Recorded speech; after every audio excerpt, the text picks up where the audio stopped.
first na actual conversation namin is may na-miss siya na midterm exam or Ikaw basta yun, midterm ikaw exam talaga siya. yun. And then in-approach niya ako sa faculty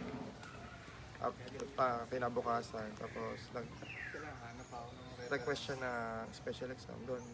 Doon na nag-start lahat eh. So, Sabi ko, add niya ako sa Facebook, message niya ako para din sa results. So, talagang special siya sa ano, exam. Special.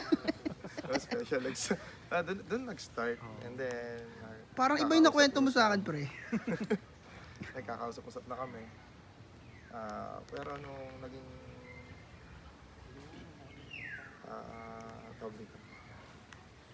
Nag-resign na kasi ako nun. Ayun na, naging official na naging kami. Yun, nag-resign na ako sa school and then nag-focus ako sa management ng team. Pero, tanong ko lang, paano mo na-realize na siya na yung bago ka nag-propose sa kanya? Bago mo siya napa-oo? Bumanga kasi ako sa kanya sa, alam mo yun, sobrang sipag, sobrang determinado sa buhay. Kasi siya lang yung matanda sa bahay nila. Siya na yung pinakamatanda sa bahay nila since 2016. Since 16 years old pa siya. Ayun, minsan makikita mo siya, suot niya nung gabi, kinabukasan, papasok sa school, yun pa rin yung suot. Wala, hindi na natutulog. Gusto niya talaga pag may sinimulan siya. Gusto niya tapusin. Tanong ko lang, sir, paano mo siya napa-oo? Tinutukan ng balisong, pre. Tinanong mo ba siya? Sa totoo lang, pag dito, naging ano na lang siya, yung in the moment. So, dumating kami sa point na nagkatanungan na, ano ba tayo, mga ganyan.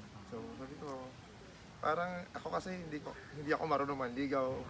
Kung makakwento niya dyan, kasi sa best man ko.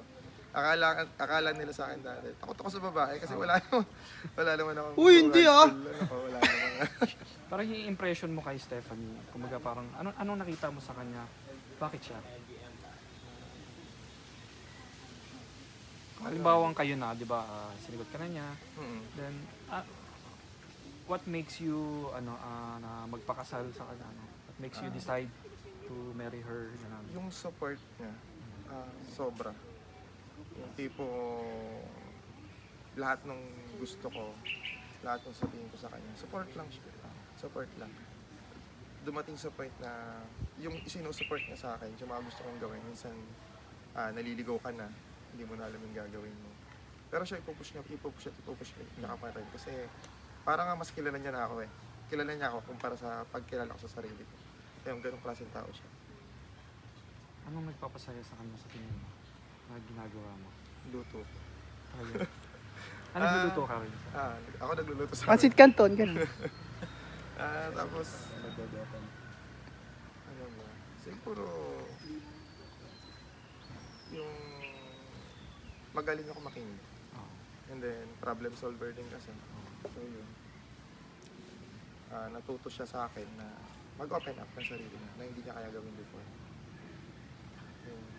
Ikaw, yung mga ginagawa niya para sa'yo, ano yung nagpapasaya sa'yo na ginagawa niya? Everything. Lahat. Lahat, putang ina. Sagot ng in love yun, pre. IDin. Lahat eh. May gusto ka bang ipangako sa kanya? Starting today, nagkakasal ka na? Mga future plans mo? Siguro, yung matapangako ko sa kanya, mas iingatan yung sarili, yung health. Yun! Tatanda na eh. Marami ng na-achieve mo na yung na-achieve ng mga senior dati. Maaga ko na-achieve. Yun. Kasi ang hirap no. Bigla ka magkakasakit ng bata. Ayun lang naman yung the rest naman yung pagsasama namin. Wala naman siya problem. After nito, sir, simula na yan ng journey niyo, di ba? Tutuloy natin yan, sir, yung yung sasabihin mo dun sa pause. Parang mas malaman yun eh. Siguro mamaya, during sa mga mabasa kayo naman. May sinulat ka naman po. Meron. Continue na lang natin doon. Tapos na ba? Hindi, i-record pa lang namin. Oo. Ano na, rehearse pa lang pala yun eh. I-record pa lang namin. Ganon, sir. Putang ina. Wala na pre, wala na yung ano. Ano yung gusto ko sa kanya? Lahat eh. Lahat eh. Lahat, no? Oo. Ayos, sige.